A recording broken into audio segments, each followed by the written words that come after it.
Channel. दोस्तों कैसे हैं आप सब? उम्मीद करती हूँ बहुत बढ़िया होंगे, मजे में होंगे। मैं भी बिल्कुल बढ़िया हूँ। तो जैसा कि आप सभी जानते हैं, हमने एक पेडागोजी सीरीज स्टार्ट की थी। ये जो पेडागोजी सीरीज है न केवल DSSB PRT वाले बच्चों के लिए है, बल्कि जो स्टूडेंट्स बीएड एमएड एजुकेशन में नेट का प्रिपरेशन कर रहे हैं, इसके अलावा सीटेट एचटेट या किसी अदर स्टेट के टेट के लिए प्रिपरेशन कर रहे हैं, या किसी भी टीचिंग एग्जाम चाहे एनबीएस केवीएस या किसी अदर टीचिंग एग्जाम की तैयारी कर रहे हैं, उन सभी बच्चों के लिए पेडागोजी सीरीज बहुत ज्यादा हेल्पफुल है।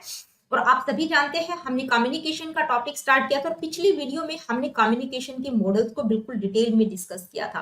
आज की इस वीडियो में हम कम्युनिकेशन के 3 सब टॉपिक्स डिस्कस करेंगे। कौन कौन से? टाइप्स ऑफ कम्युनिकेशन को बिल्कुल डिटेल में डिस्कस करेंगे, यानी कि कम्युनिकेशन के कौन कौन से टाइप्स होते हैं अलग अलग आधार पर, ठीक है, यानी कि अलग अलग बेसिस पर कम्युनिकेशन के टाइप्स को डिस्कस करेंगे। क्लासरूम कम्युनिकेशन को किस तरह से इफेक्टिव किया जा सकता है उसके बारे में बात करेंगे। Communication skills for teachers, teachers में कौन कौन सी कम्युनिकेशन स्किल्स होनी चाहिए।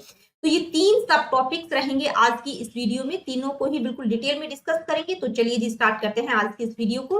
तो सबसे पहले बात करते हैं टाइप्स की, यानी कि कम्युनिकेशन कितने तरह का होता है, ठीक है, बिल्कुल डिटेल में हम डिस्कस करेंगे। सबसे पहले बात करते हैं communication on the basis of expression. देखिए एक्सप्रेशन के आधार पर कितनी तरह का कम्युनिकेशन होता है, वर्बल और नॉन वर्बल, ठीक है, 2 तरह का होता है। इसके बाद communication based on purpose and style, purpose और स्टाइल यानी कि उद्देश्य और शैली के आधार पर, स्टाइल और पर्पस के आधार पर 4 तरह का कम्युनिकेशन होता है। Informative communication, persuasive communication, formal communication और इनफॉर्मल कम्युनिकेशन। इसके बाद है communication on the basis of direction. देखिए डायरेक्शन के आधार पर 4 तरह का हम कह सकते हैं, या 3 टाइप्स होते हैं कम्युनिकेशन के। Downward, upward, horizontal, diagonal communication. अब यहाँ पर जो आपको डाउनवर्ड और अपवर्ड कम्युनिकेशन है, ये जो 2 टाइप्स हैं, ये किसके अंतर्गत आते हैं? ये आते हैं वर्टिकल कम्युनिकेशन के अंतर्गत, ठीक है। तो कभी कभी आपको डाउनवर्ड अपवर्ड अलग अलग मिल सकता है, या कभी कभी आपको मिल जाएगा वर्टिकल, हॉरिजॉन्टल और डायगोनल कम्युनिकेशन, ठीक है। मेनली 3 तरह का होता है, वर्टिकल, हॉरिजॉन्टल और डायगोनल, लेकिन कभी कभी आप लोगों को 4 टाइप्स भी देखने को मिल जाएंगे, डाउनवर्ड और अपवर्ड। ये डाउनवर्ड और अपवर्ड दोनों तरह का कम्युनिकेशन वर्टिकल कम्युनिकेशन के अंतर्गत आएगा, ठीक है। नेक्स्ट क्या है? Classification on the basis of relationship elements, ठीक है, रिलेशनशिप के आधार पर कम्युनिकेशन 4 तरह का होता है। इंटरपर्सनल, इंट्रापर्सनल, ग्रुप कम्युनिकेशन और मास कम्युनिकेशन। तो देखिए यहाँ पर हमने 4 आधारों पर बात की है, यानी कि एक्सप्रेशन के आधार पर, पर्पज और स्टाइल के आधार पर, डायरेक्शन के आधार पर और रिलेशनशिप एलिमेंट्स के आधार पर। ये जितने भी टाइप्स है कम्युनिकेशन के, इन सभी को हम डिटेल में 1 बाय 1 डिस्कस करेंगे। तो सबसे पहले बात करते हैं communication on the basis of expression, ठीक है। एक्सप्रेशन के आधार पर कम्युनिकेशन कितने तरह का होता है? 2 टाइप्स का होता है, वर्बल कम्युनिकेशन और नॉन वर्बल कम्युनिकेशन। तो सबसे पहले देखते हैं वर्बल कम्युनिकेशन क्या होता है। तो देखिए वर्बल कम्युनिकेशन यानी कि इसको हम हिंदी में क्या कहेंगे? शाब्दिक, ठीक है, शाब्दिक संप्रेषण, शाब्दिक संप्रेषण, ठीक है। वर्बल का मतलब जहां पर हम शब्दों का प्रयोग करते हैं, अपनी इंफॉर्मेशन, अपने विचारों को शेयर करने के लिए हम वर्ड्स का इस्तेमाल करते हैं, ठीक है। अब वर्ड्स का इस्तेमाल करते हैं तो यहाँ पर हम लिखकर भी वर्ड्स का इस्तेमाल कर सकते हैं और बोलकर भी कर सकते हैं। तो वर्बल कम्युनिकेशन क्या होता है? वर्बल कम्युनिकेशन में हम अपनी इंफॉर्मेशन, थॉट्स और आइडियाज को शेयर करते हैं, किसके द्वारा? शब्दों के द्वारा, यानी कि शब्दों का प्रयोग करते हैं, चाहे बोलकर करें या लिखकर करें, ठीक है। तो ये सबसे ज्यादा प्रेफर किया जाने वाला मोड है, कौन सा? वर्बल कम्युनिकेशन, यानी कि सबसे ज्यादा प्रयोग हम वर्बल कम्युनिकेशन का ही करते हैं। जब भी हमें अपनी कोई बात शेयर करनी होती है तो या तो हम बोलकर बताते हैं या लिखकर किसी को मैसेज सेंड करते हैं, ठीक है। अब ये 2 टाइप्स का होता है, ओरल कम्युनिकेशन और रिटन कम्युनिकेशन, ठीक है। ओरल कम्युनिकेशन और रिटन कम्युनिकेशन होते क्या है? ओरल कम्युनिकेशन में क्या होता है, यानी कि जब भी आपको कोई मैसेज देना है तो आप बोलकर सामने वाले को बता रहे हैं, या तो फेस टू फेस इंटरेक्शन हो रहा है या टेलीफोन पर अपनी बात कन्वे कर रहे हैं, तो वो क्या है? वो ओरल कम्युनिकेशन है। रिटन कम्युनिकेशन में क्या होता है? जब भी हम अपने ओपिनियंस, इंफॉर्मेशन, थॉट्स को शेयर करते हैं, किसके द्वारा? रिटन डॉक्यूमेंट्स के द्वारा, ठीक है। जैसे हमने कोई ईमेल सेंड कर दिया, या रिटन डॉक्यूमेंट्स में आपके क्या क्या आ जाते हैं? न्यूज़पेपर्स हो गया, रिपोर्ट्स हो गए, लेटर, सर्कुलर, मैगजीन्स, ये सारे क्या है? इनमें क्या होता है? रिटन डॉक्यूमेंट्स हैं ये, यानी कि जो भी बात शेयर की जाती है वो लिख कर शेयर की जाती है, हम उसमें बोलकर नहीं बता रहे, लिख कर शेयर कर रहे हैं। तो रिटन कम्युनिकेशन में हम अपनी बात को लिख कर शेयर करते हैं, और ओरल कम्युनिकेशन में हम बोलकर यानी कि स्पोकन वर्ड्स का प्रयोग करते हैं। तो वर्बल कम्युनिकेशन में हम शब्दों का प्रयोग करते हैं, यानी कि अपनी इंफॉर्मेशन को शेयर करने के लिए वर्ड्स का इस्तेमाल करते हैं, चाहे हम बोलकर बताएं या लिखकर बताएं। ठीक है, 2 टाइप्स का होता है, ओरल और रिटन कम्युनिकेशन। आगे बढ़ते हैं, सेकंड टाइप क्या है, एक्सप्रेशन के आधार पर non verbal communication. Non verbal communication में क्या होता है, यानी कि नॉन वर्बल को हिंदी में हम क्या कहेंगे, अशाब्दिक। ठीक है, अशाब्दिक संप्रेषण। अब अशाब्दिक कम्युनिकेशन क्या होता है, जहां पर आप वर्ड्स का इस्तेमाल नहीं करते लेकिन कम्युनिकेशन हो रहा है। किस तरह से हो रहा है, एक्सप्रेशंस के थ्रू, जेस्चर्स के थ्रू, पोस्चर्स के थ्रू, यानी कि ये क्या है, नॉन वर्बल कम्युनिकेशन, जहां पर आप जेस्चर्स के थ्रू, एक्सप्रेशंस के थ्रू अपनी बात को कन्वे करते हैं। तो नॉन वर्बल कम्युनिकेशन में क्या होता है कि भाई जब भी हमें अपनी कोई बात शेयर करनी होती है तो वहां पर हम फेशियल एक्सप्रेशंस, अपनी वॉइस का टोन क्या रहेगा, कि हाई वॉल्यूम में बात कर रहे हैं, गुस्से में बात कर रहे हैं, एग्रेशन में है या खुशी को जाहिर कर रहे हैं। ठीक है, तो वो आपकी टोन ऑफ वॉइस से पता चल जाता है कि भाई आपकी पिच हाई है, लो है या गुस्से में है। वो आपके एक्सप्रेशन से पता चलता है, या दूसरे बॉडी मूवमेंट्स का हम प्रयोग करते हैं किसको, अपनी इंफॉर्मेशन को शेयर करने के लिए।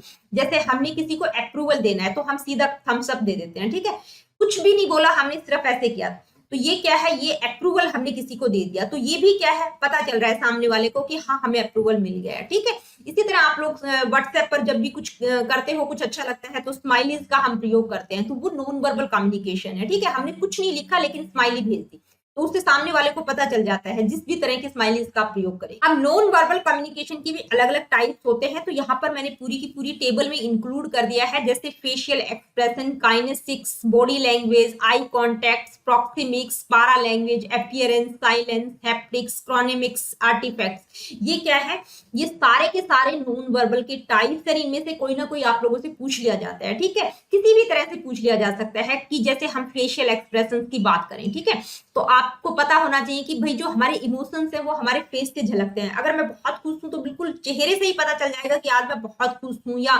दुखी हूं, या गुस्से में हूं, या बहुत सरप्राइज हूं। तो ये क्या है, ये फेशियल एक्सप्रेशन है, यानी कि एक सामने वाले को मैसेज चला जाता है आपके फेस एक्सप्रेशन। नेक्स्ट है काइनेसिक्स। देखिए काइनेसिक्स का मतलब क्या होता है, मूवमेंट्स ऑफ हैंड्स, यानी कि हैंड्स और आर्म्स के मूवमेंट के द्वारा भी एक मैसेज कन्वे हम करते हैं। जैसे कि अगर आपको किसी को अप्रूवल देना है तो आप कुछ नहीं बोलेंगे, सिर्फ आपने क्या, थम्स अप। ठीक है, मतलब सिर्फ आपने एक साइन भेजा, तो इससे आपको सामने वाले को बात कम्युनिकेट हो गई है। ठीक है, किसी को ग्रीट करने के लिए हम हाथ को हिलाते हैं, या डिफेंसिव के लिए हम ऐसे क्रॉस आर्म बना लेते हैं, तो सामने वाले को पता चल जाता है। ठीक है, ये क्या है, ये बॉडी मूवमेंट्स हैं, यानी कि सिर्फ हैंड्स और आर्म्स के मूवमेंट्स के थ्रू हम एक मैसेज कम्युनिकेट कर रहे हैं। जैसे ही हम वो मैसेज कम्युनिकेट करते हैं, जैसे हमने थम्स अप किया, सामने वाले को मैसेज कन्वे हो गया, तो ये क्या है, ये नॉन वर्बल कम्युनिकेशन है। तो काइनेसिक्स का मतलब क्या होता है, मूवमेंट्स ऑफ हैंड्स। नेक्स्ट है बॉडी लैंग्वेज एंड पोस्चर। देखिए आपका ओवरऑल बॉडी पोजीशन किस तरह का है, कि आप बिल्कुल ढीले ढाले सुस्त खड़े हैं। ठीक है, तो स्लाउचिंग क्या इंडिकेट करता है, डिसइंटरेस्ट, यानी कि आपको उस चीज में इंटरेस्ट ही नहीं है।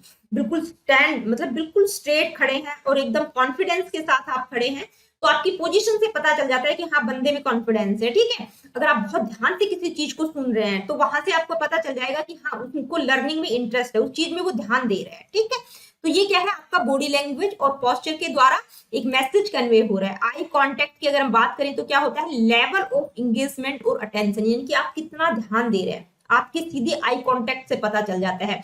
Direct eye contact can show confidence and interest भी, आप बिल्कुल आंखों में आंख मिला के बात कर रहे हैं, आपका कॉन्फिडेंस झलकता है। ठीक है, आपको सामने वाले को लगता है कि हाँ बंदे का इस चीज में इंटरेस्ट है।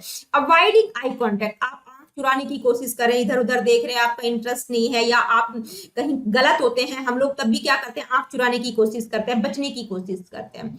नेक्स्ट है प्रॉक्सिमिक्स। देखिए प्रॉक्सिमिक्स या हम कह सकते हैं स्पेस, यानी कि आप जब भी किसी को अपनी बात कन्वे कर रहे हैं तो आप कितने निकट हैं या कितनी दूरी पर खड़े हैं, तो वो भी एक मैसेज कन्वे करता है। ठीक है, प्रॉक्सिमिक्स का मतलब क्या होता है, use of physical distance to convey message, यानी कि अपना मैसेज कन्वे करने के लिए आप कितना फिजिकल डिस्टेंस मेंटेन कर रहे हैं। ठीक है, तो इसमें जो है 4 तरह के स्पेस आते हैं, एक होता है इंटीमेट स्पेस, दूसरा पर्सनल स्पेस, तीसरा सोशल स्पेस और चौथा होता है पब्लिक स्पेस। इंटीमेट स्पेस का मतलब क्लोज रिलेशनशिप में है आप, ठीक है, और पर्सनल स्पेस का मतलब आप प्राइवेसी को मेंटेन कर रहे हैं। इसके बाद है सोशल स्पेस। सोशल स्पेस में क्या होता है कि हम एक नॉर्मल इंटरेक्शन हमारा चल रहा है, और पब्लिक स्पेस का मतलब हम दूर दूर है, बिल्कुल हमारा कोई खास इंटरेक्शन नहीं है, एक दूरी को मेंटेन करके रखते हैं। तो ये 4 तरह के स्पेस है, कौन कौन से? इंटीमेट, पर्सनल, सोशल और पब्लिक। इनका सीक्वेंस भी आप लोगों से पूछा जाता है। इसके बाद है पारा लैंग्वेज, या इसको हम वोकलिक्स भी कहते हैं। तो वोकलिक्स या पारा लैंग्वेज का मतलब होता है कि भी आप किस तरह से अपनी बात को कन्वे कर रहे हैं, आपका बोलने का तरीका क्या है, कि आपका जो वॉइस है उसका टोन, पिच और वॉल्यूम क्या है, आप कितनी तेज बोल रहे हैं, धीरे बोल रहे हैं, गुस्से में बात कर रहे हैं, हंस के बात कर रहे हैं। ठीक है, तो पारा लैंग्वेज में क्या आ जाएगा? Tone, pitch and volume of the voice. अगर आप बहुत तेज बोल रहे हैं तो लग रहा है कि भी गुस्से में बोल रहा है। सॉफ्ट वॉइस क्या बताती है? कामनेस को बताती है। हाई पिच एक्साइटमेंट और नर्वसनेस को बताती है। ठीक है, ये आपको पता होना चाहिए। अपीयरेंस की अगर बात करें तो क्या है? आपका पर्सनल स्टाइल, क्लॉथिंग और ग्रूमिंग। ठीक है, आपका अपीयरेंस भी एक मैसेज कन्वे करता है सामने वाले को भी, कि आपने किस तरह के कपड़े पहने हुए हैं। जैसे अगर हम हॉस्पिटल में जाते हैं, हमने देखा व्हाइट कोट पहना हुआ है, हमें अंदाजा लग जाता है कि वो डॉक्टर है। ब्लैक कोट में जो भी दिखते हैं हमें लगता है कि हाँ ये वकील होगा। ठीक है, इस तरह से प्रोफेशनल अटायर क्या करता है? Competence, casual attire for relaxation और यूनिफॉर्म फॉर आइडेंटिफिकेशन। अब आपने देखा कोई भी बच्चा है स्कूल जाता है, यूनिफॉर्म में पहना हुआ है तो हमें पता चल जाता है कि स्कूल गोइंग चिल्ड्रन है। ठीक है, या किसी ने जैसे आर्मी का ड्रेस पहना हुआ है या किसी और फोर्स का ड्रेस पहना हुआ है, तो वो क्या है? वो एक जो यूनिफॉर्म होती है वो एक आइडेंटिफिकेशन होती है, यानी कि आपका जो अपीयरेंस है उससे आप सामने वाले को एक अंदाजा लग जाता है, पता लग जाता है। नेक्स्ट है साइलेंस, यानी कि बिल्कुल शांत हो जाना। तो साइलेंस भी एक प्रकार का मैसेज कन्वे करता है। आप लोगों ने बहुत बार क्लास में देखा होगा, बच्चे शोर मचा रहे हैं, टीचर एकदम क्लास में आके बिल्कुल चुपचाप खड़ी होकर सबको ऐसे देखती है। गुस्से में अगर वो देख रही है तो बच्चों को मैसेज कन्वे हो जाता है कि हाँ टीचर बहुत गुस्से में है। अगर पीसफुली या शांति से बहुत प्यार से देख रही है तो भी उनको मैसेज कन्वे हो जाता है। तो साइलेंस भी एक नॉन वर्बल कम्युनिकेशन का टाइप होता है। नेक्स्ट है हैप्टिक। तो हैप्टिक का मतलब क्या होता है? Study of touch as a form of communication, यानी कि कम्युनिकेशन किस तरह से हो रहा है? टच के थ्रू। जैसे गुड टच, बैड टच, हमें तुरंत पता चल जाता है ये गुड टच है, ये बैड टच है। ठीक है, कई बार हम किसी से भी जब हाथ मिलाते हैं तो एक फॉर्मेलिटी के लिए हाथ मिलाते हैं, तो वो भी पता चल जाता है। या जैसे बच्चा कुछ अच्छा करता है तो टीचर उसकी पीठ थपथपाती है, तो वहां से भी उसको एक मैसेज कन्वे कर होता है कि भाई मोटिवेट करिए, इंकरेज करिए। ठीक है, तो ये क्या है? टच के थ्रू कम्युनिकेशन हो रहा है। नेक्स्ट है क्रॉनेमिक्स। क्रॉनेमिक्स का मतलब क्या होता है? Use of time to communicate, यानी कि टाइम का किस तरह से यूज कर रहे हैं आप कम्युनिकेशन में। ठीक है, तो वहां से भी एक समझ पैदा होती है। जैसे मैसेज की अगर हम बात करें तो जैसे पंक्चुअलिटी फॉर रिस्पेक्ट, भाई आप बहुत पंक्चुअल हैं, आप ऑफिस डेली टाइम से जाते हैं, तो लोगों के दिमाग में एक अंडरस्टैंडिंग हो जाती है कि भाई ये बंदा बहुत पंक्चुअल है, उसके प्रति एक रिस्पेक्ट पैदा होती है। अगर आप डेली देर करके जा रहे हैं, यानी कि डिले कर रहे हैं, तो लगता है कि यार इसको कोई इंटरेस्ट ही नहीं है। इसके अलावा स्पीड ऑफ स्पीच, यानी कि आप जब बोलते हैं तो जो बोलने की स्पीड होती है उससे भी एक मैसेज कन्वे होता है। अगर आप बहुत जल्दी में हैं, बहुत अर्जेंट काम से कहीं जाना है, तो आप जल्दी जल्दी अपना मैसेज कन्वे करेंगे। लेकिन आप बहुत उत्साहित हैं, एंथुजियाज्म के साथ आप बात कर रहे हैं, तो आपका पता चल जाता है। ठीक है, तो स्पीड ऑफ स्पीच भी टाइम को बताती है। नेक्स्ट है आर्टिफैक्ट्स। आर्टिफैक्ट्स का मतलब होता है objects and visuals in communication, यानी कि आपके पास क्या क्या फिजिकल ऑब्जेक्ट्स हैं और जो भी आप दिखाई दे रहे हैं उससे भी एक अंदाजा लग जाता है। ठीक है, एक अंडरस्टैंडिंग हो जाती है, एक मैसेज कम्युनिकेट होता है। किस तरह से?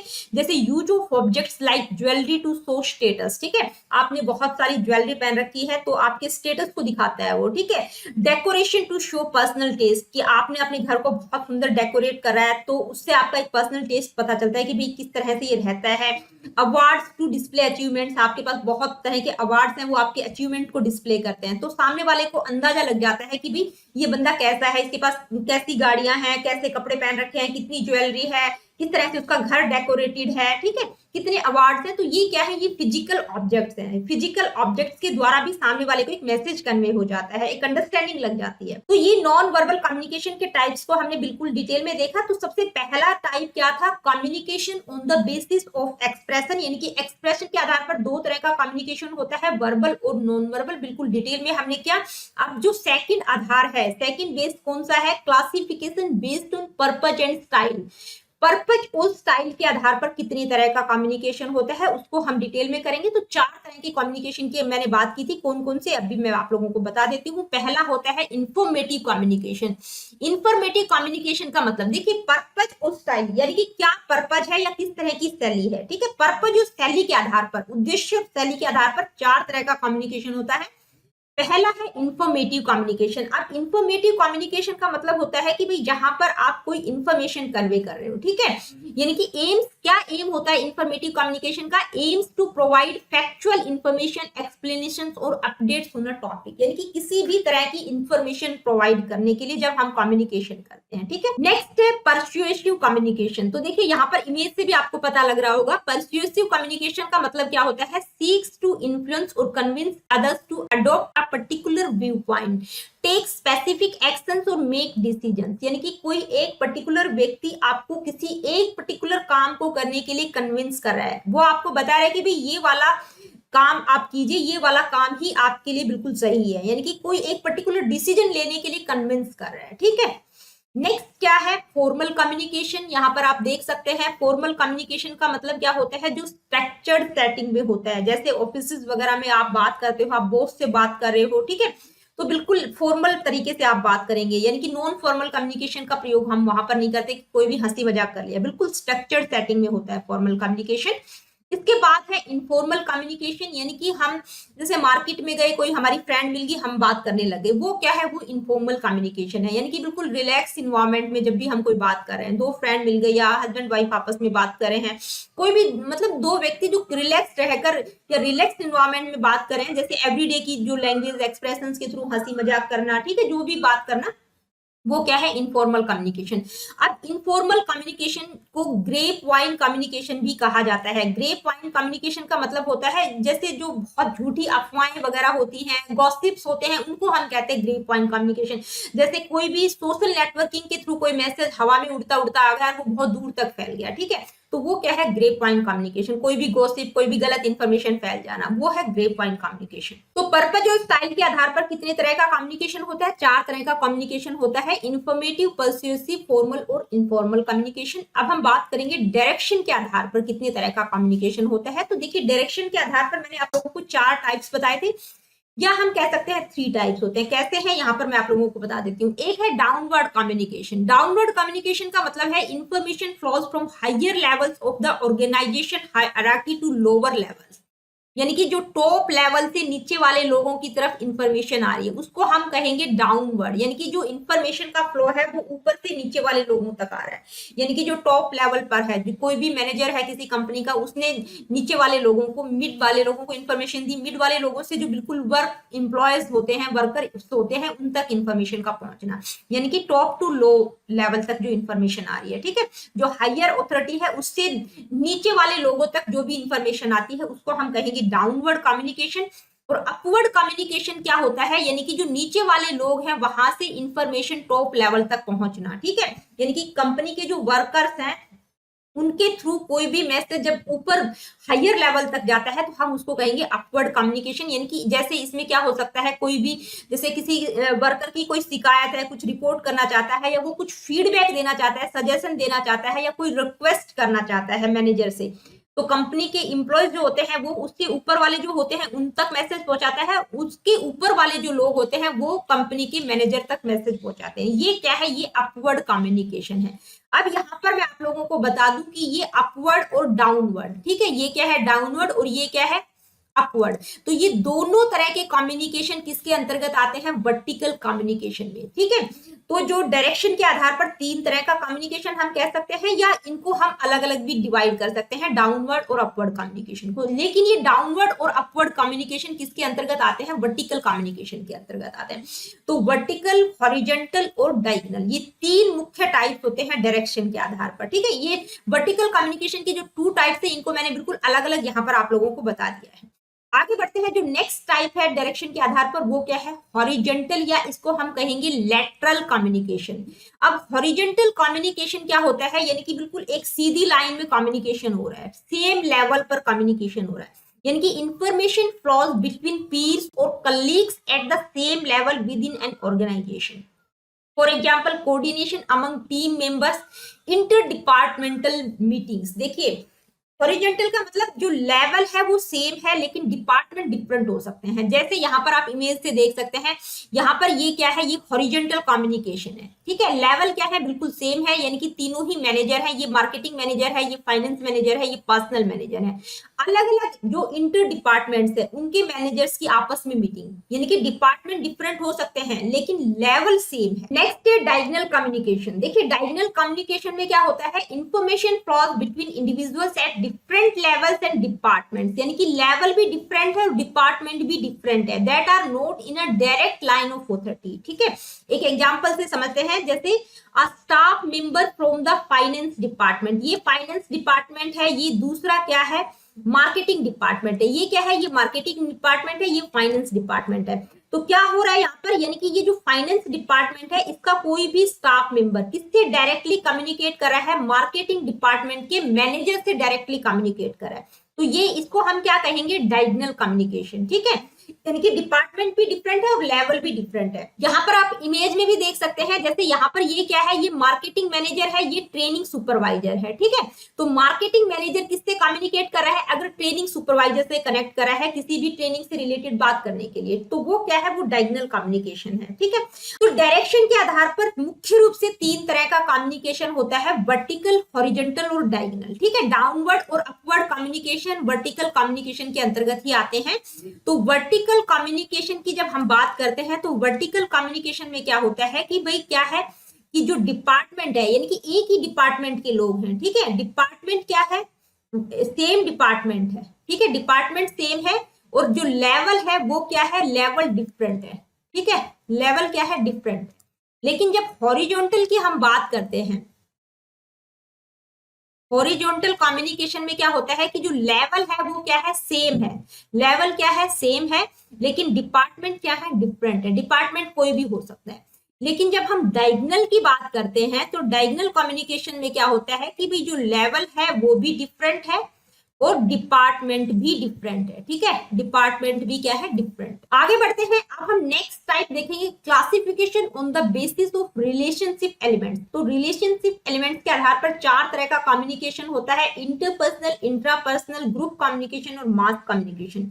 इन चारों को हम वन बाय वन समझते हैं। इंट्रापर्सनल कम्युनिकेशन क्या होता है, यानी कि refers to individuals internal dialogue और self talk involving thoughts, reflections and self awareness, यानी कि जब हम खुद से ही बात करते हैं तो वो क्या होता है, इंट्रापर्सनल, ठीक है। जैसे यहाँ पर हम अपने आप को एनालाइज करते हैं कि कहाँ हम गलत हैं, कहाँ हम सही हैं, हमारा थॉट प्रोसेस, हम अपने आप पर ही रिफ्लेक्शन डालते हैं, अपने प्रति अवेयर होते हैं, अपने आप से ही बात कर रहे हैं, वो क्या है, इंट्रापर्सनल। इसके बाद है इंटरपर्सनल कम्युनिकेशन। इंटरपर्सनल कम्युनिकेशन क्या होता है, यानी कि interpersonal communication takes place between two और more individuals emphasizing the exchange of ideas, emotions and thoughts, information, यानी कि जब दो या दो से अधिक व्यक्ति आपस में कम्युनिकेशन करते हैं, आपस में बातचीत करते हैं, अपने थॉट्स आइडियाज को शेयर करते हैं, तो उसको हम कहते हैं इंटरपर्सनल कम्युनिकेशन, ठीक है।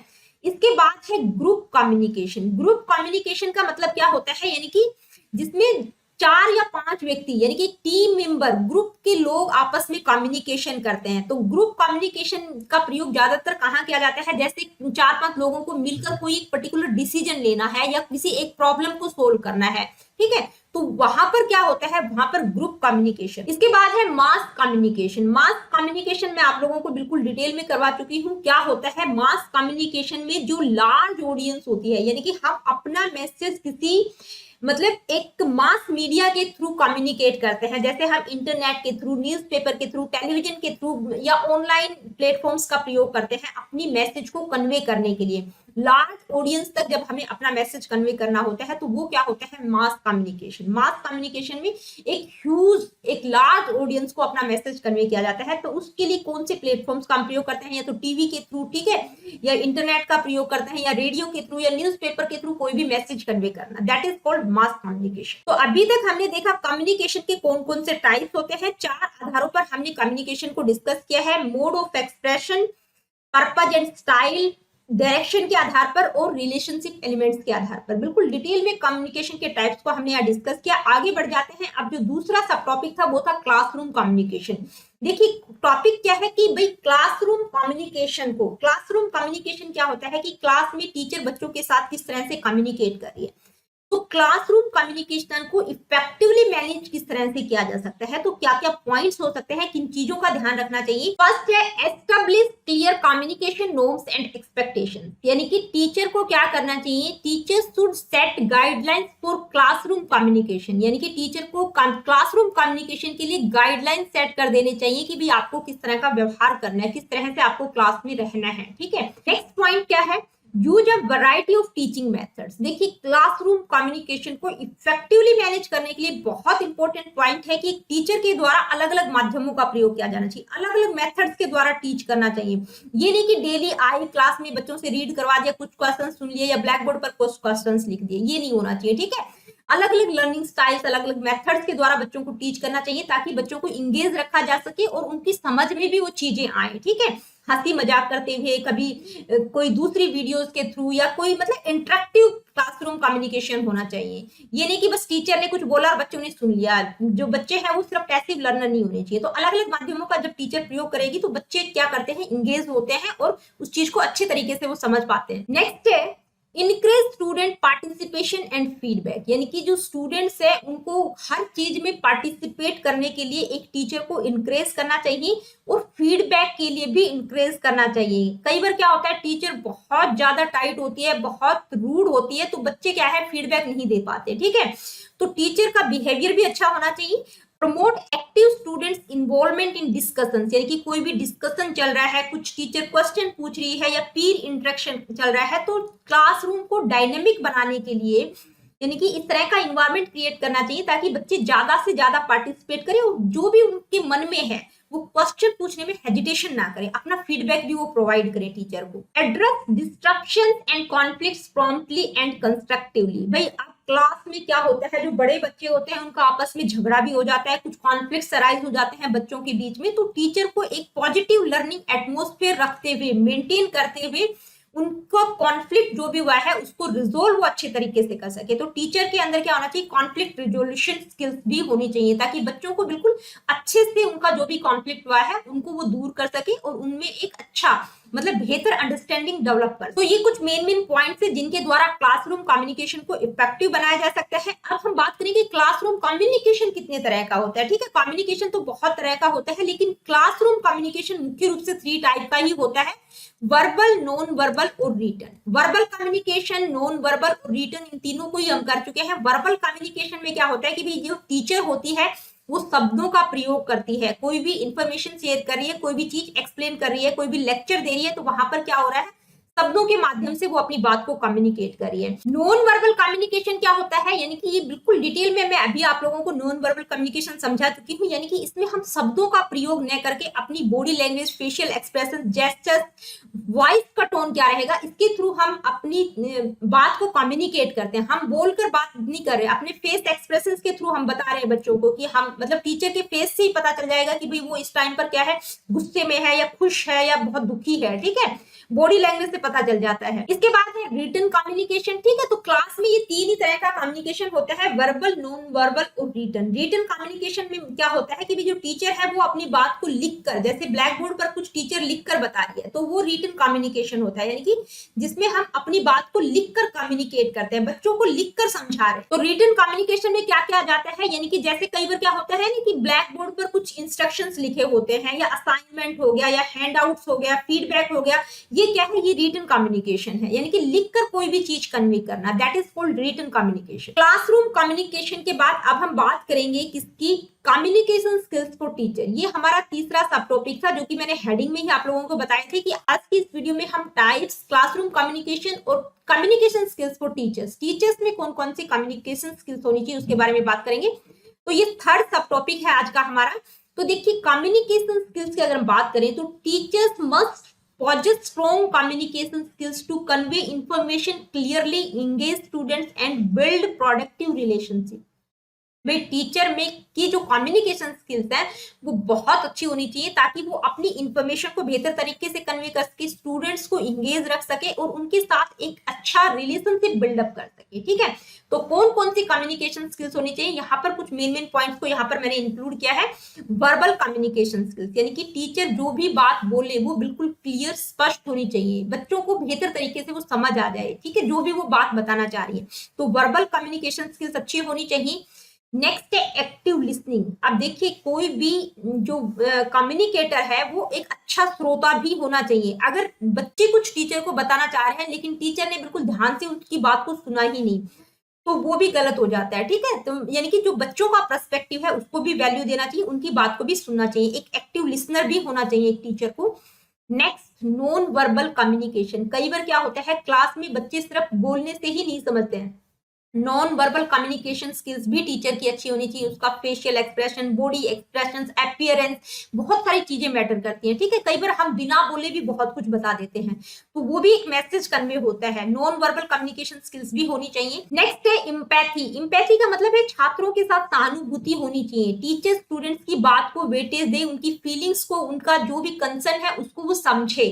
इससे क्या होगा, एक सपोर्टिव क्लासरूम इन्वायरमेंट क्रिएट होगा। नेक्स्ट है क्लैरिटी इन इंस्ट्रक्शंस। भाई कई बार क्या होता है टीचर कुछ बताकर चली गई, बच्चों को समझ ही नहीं आया, तो जो भी इंस्ट्रक्शंस वो दे वो बिल्कुल क्लियर होनी चाहिए, कंसाइज होनी चाहिए। नेक्स्ट, क्वेश्चनिंग स्किल्स या क्वेश्चनिंग टेक्निक्स, यानी कि इफेक्टिव कम्युनिकेशन के लिए बहुत जरूरी है क्वेश्चनिंग टेक्निक्स, यानी कि टीचर्स को बच्चों को इंगेज रखने के लिए उनका पार्टिसिपेशन बहुत ज्यादा वैल्यू रखता है, तो बीच बीच में क्वेश्चंस पूछते रहना चाहिए। क्वेश्चनिंग टेक्निक्स एक टीचर में होना बहुत जरूरी है। नेक्स्ट, इसके बाद नेक्स्ट पॉइंट क्या है, फीडबैक एंड असेसमेंट कम्युनिकेशन, यानी कि फीडबैक और असेसमेंट कम्युनिकेशन स्किल भी होनी चाहिए कि constructive feedback help student improve and grow in their learning. Teacher को टाइम टू टाइम बच्चों को फीडबैक देना चाहिए, कोई बच्चा कमजोर है तो उसको किस फील्ड में और बेहतर करने की आवश्यकता है, उससे क्या होगा कि जो स्टूडेंट्स है वो इंप्रूव करेंगे, उनकी लर्निंग जो होगी वो भी ग्रो करेगी, ठीक है, वो लर्निंग उनकी बेहतर होगी। नेक्स्ट है कॉन्फ्लिक्ट रिजोल्यूशन, यानी कि टीचर के अंदर कॉन्फ्लिक्ट रिजोल्यूशन स्किल्स भी होनी चाहिए कि दो बच्चों में अगर झगड़ा हो जाए तो किस तरह से उनको अलग अलग करना है और उनमें इस तरह की म्यूचुअल अंडरस्टैंडिंग पैदा करनी है ताकि वो अच्छे तरीके से रह सके, प्यार से वो रह सके, ठीक है। कॉन्फ्लिक्ट रिजोल्यूशन स्किल्स होनी चाहिए टीचर्स में। कल्चरल सेंसिटिविटी, देखिए सांस्कृतिक सेंसिटिविटी ये बहुत इंपॉर्टेंट है। कल्चरल सेंसिटिविटी मतलब being aware of and respecting diverse cultural backgrounds ensure an inclusive classroom.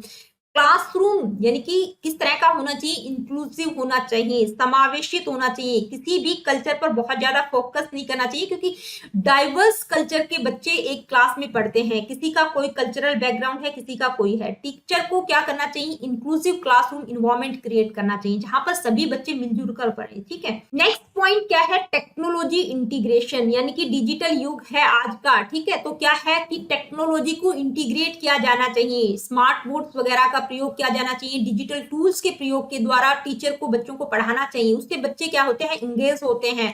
Teachers should be proficient in using digital tools to enhance teaching and learning, ठीक है, यानी कि डिजिटल टूल्स को प्रयोग करना एक टीचर को आना चाहिए, उसमें वो प्रोफिशिएंट होनी चाहिए।